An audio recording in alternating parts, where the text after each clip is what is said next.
بسم الله الرحمن الرحيم. فصل. اللفظ الدال إما مفرد وإما مركب، فالمفرد لا يقصد بجزئه الدلالة على جزء معناه كدلالة حمزة الاستفهام على معناه ودلالة زيد على مسماه. آسان خبری جان د تیس المنطق دی.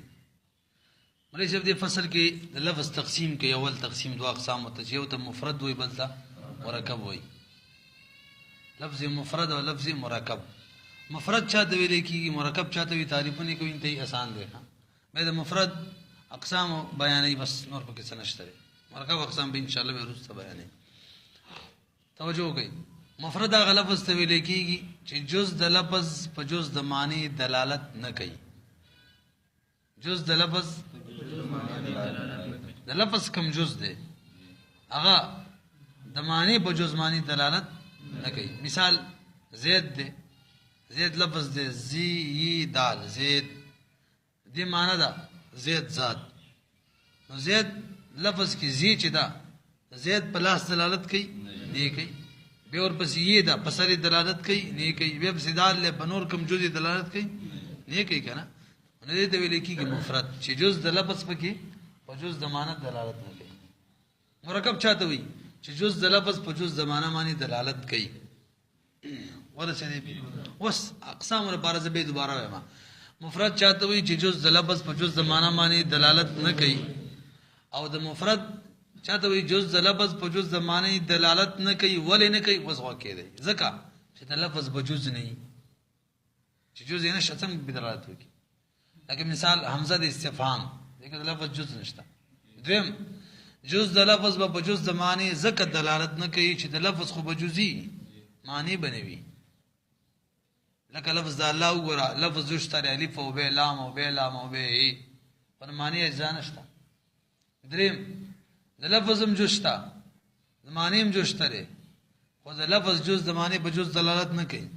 لکه زید لفظ جوشتره زی ی دال معنی هم جوشتره لاسونه سری خپي غوګونه ټول څه شته کنه، خو جز د لفظ زی په جز د معنی دلالت نه کوي. څه شو؟ درې څلورم جز د لفظ په جز د معنی ذکر دلالت نه کوي. درې څلورم صورت د لفظ هم جوشتا د معنی هم جوشتره دوړ وځشتا، خو جز د لفظ په جز د معنی مقصودی ما به وره.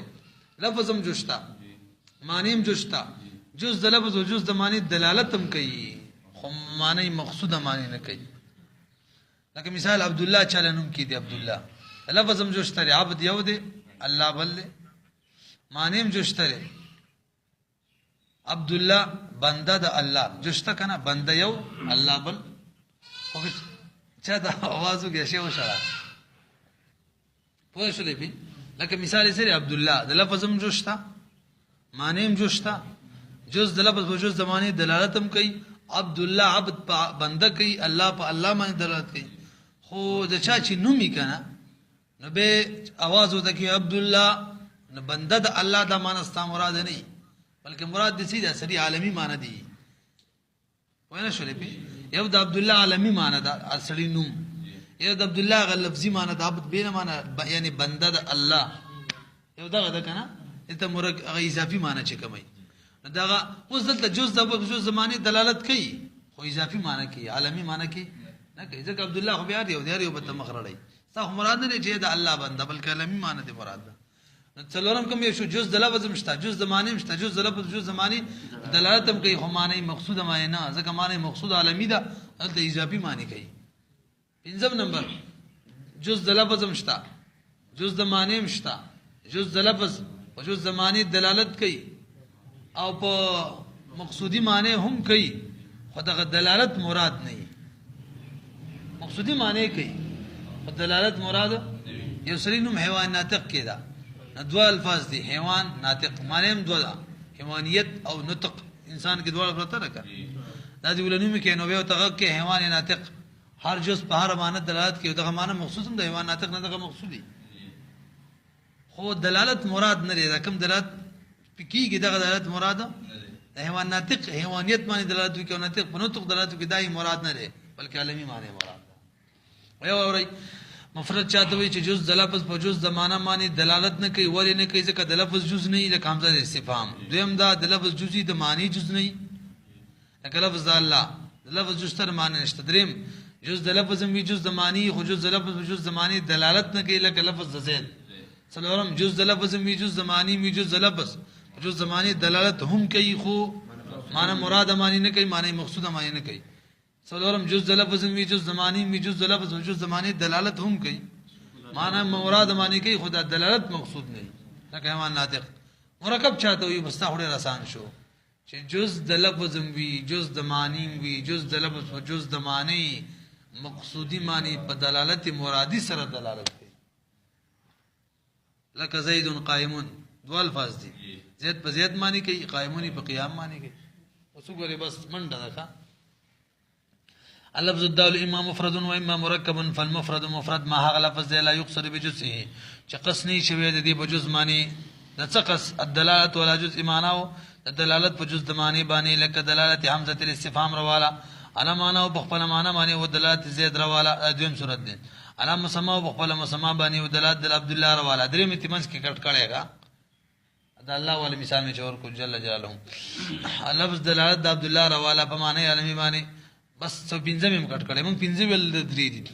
والمرکب مرکب چاته وي ما يقصد بجزء چې قص شوی په جز د لفظ معنی الدلاله دلالت قص شوی على جزء معنی او په جز معنی، لکه دلالت د زید قائمون رواله زید د دوه الفاظ دي، زید یو قائمون بل نو ګره د لفظ هم جوشته د معنی مشتری زید بل معنی دا او د قائمون بل معنی دا، او زید په زید ذات باندې دلالت کوي، قائمون په علامانه په خپل معنی باندې د غشان دلالت درامي سهم رواله اشتون کې د غشي رامی په غسری دلالت کې سهم اشتون غشي معنی کوي.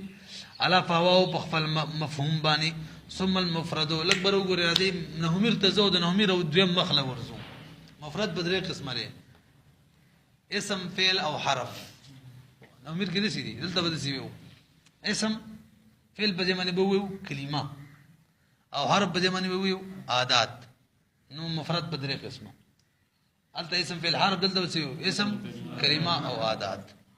وجه سر به کافی نه ویونو یا په خپل مقصودی معنی دلالت کوي یا به نه کوي، که دلالت کو خالی بنوي زمانہ به بکی وی یا به کنه و بکینو اسم دی، که پکی ونو نه دلته بسیو کلمه ده، او که په مقصودی معنی دلالت هم نه کو بغیر د مقصودی معنی نه هم مقصودی ویلا په خپل معنی بالذات دلالت نه کو به شی عادات شنو ورزو به کنه